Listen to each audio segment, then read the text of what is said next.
Күндүн маанилүү жаңылыктар менен тааныштырып, бүгүн программасы студияда мен Тимур Владислав. Саламатсыздарбы? Алгач чыгарылыштын кыскача мазмуну менен таанышып алыңыздар.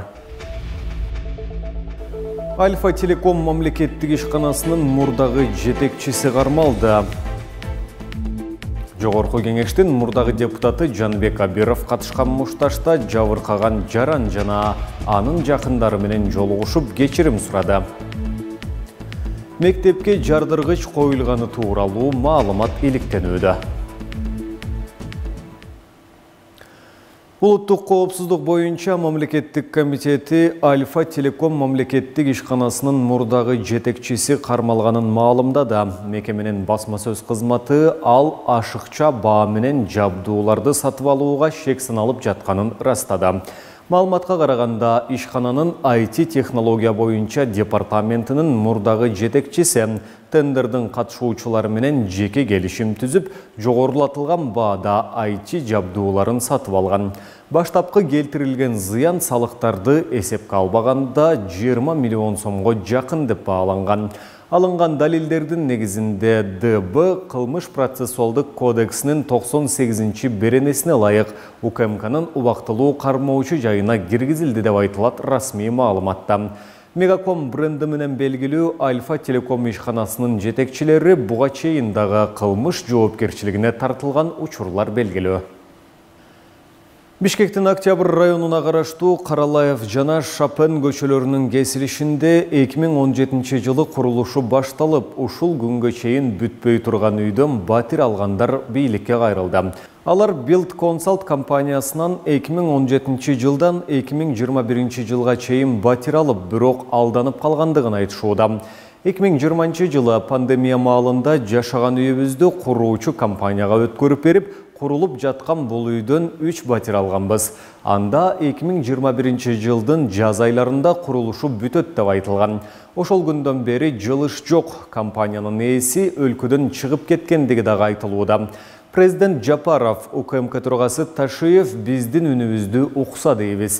Тергөө адилеттүү жүрүп, компаниянын ээси, анда иштеген юристтер жана башка жооптуу адамдар жазага тартылсын, деди үлүшчүлөрдүн бири Самара Карымшакова.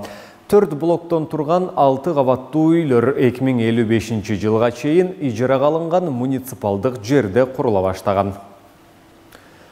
Жогорку кеңештин мурдагы депутаты Жанбек Абиров катышкан мушташта жабыркаган жаран жана анын жакындары менен жолугушуп кечирим сураган. Бул тууралуу видео жана сүрөттөр соц тармактарга тарап жатат. Маалыматтарга ылайык, ур токмокко алган тарап жабырлануучу жана анын энеси менен жолугушуп элдешкен. Эске салсак, 12 мартта түнкү саат 1:46 чамасында атайын чакыруу менен Золотой дракон кафесиндеги абалды көзөмөлдөө үчүн келген коргоо агенттигинин кызматкерлери АЖ жана А уулу Аны жогорку кеңештин депутаты Жанбек Абиров баштаган адамдар ур тепкиге алышкан. Ачылган кылмыштын алкагында шектүү катары АД жана ПЭ кармалган. Буга чейин башкы прокуратура Жанбек Абировду кылмыш жообуна тартуу үчүн жогорку кеңештин макулдугун сураган.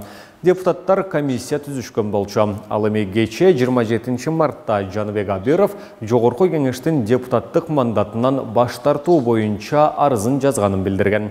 БШК анын арызын канааттандырган.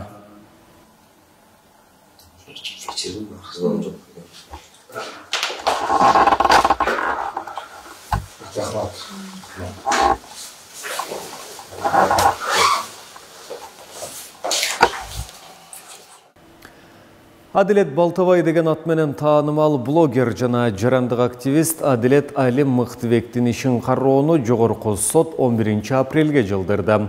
Мунун себебин соттук коллегия иш менен таанышууга убакыт зарыл деп түшүндүрдү. Адилет Балтабайга карата калыс чечими чыгышын талап кылгандар бүгүн 28 мартта жогорку соттун алдына чогулду.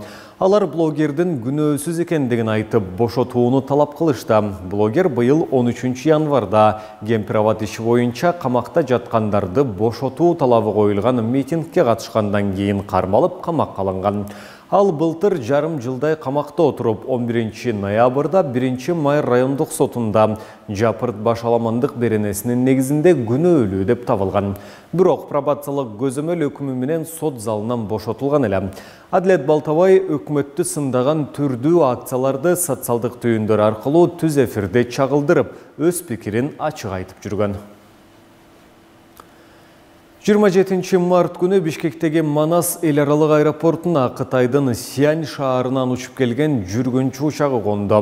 Каттамды Кытайдын Long Air авиакомпаниясы аптасына 2 жолу дүйшөмбү жана жума күндөрү ишке ашырат. Манас эл аралык аба майданынын басма-сөз кызматы маалымдагандай, Сиань Бишкек багытындагы учуу убактысы болжолу 4 саат 30 мүнөт. Кыргызстандан Кытайга жүргүнчү ташуучу түз авиакаттам катары Бишкек Үрүмчү Бишкек багытыгына ишке ашып келген. Каттам 2021 жылы убактылуу токтоп, 2022 жылы кайрадан жанданган. Мындан сырткары Бишкектен Шанхайга жана Гонконгко жүк ташуучу авиакаттамдар бар. Башка багыттарга жүргүнчү жана жүк ташуучу каттамдар башка шаарлар аркылуу аткарылат. Бишкек шаардык ички иштер башкармалыгы тараткан маалыматка ылайык, номер 63 мектепке жардыргыч коюлганы тууралуу маалымат мектептин электрондук почтасына келген. Милиция учурда имараттан окуучуларды жана мугалимдерди толук эвакуациялап, айланасын курчоого алган. Ошондой эле шаардагы башка мектептердин электрондук почталары дагы текшерилип жатат. Номер 63 мектепте мындай маалымат быйыл 2-нчи рет келди. Жыл башында Бишкектин бир нече мектептерине жардыргыч зат коюлганы тууралуу кабар жаңы жылдан кийин окуу чейреги башталган учурда тараган. Бирок жардыргыч зат табылган эмес. Жалган маалымат жибергендер азырынча аныктала элек.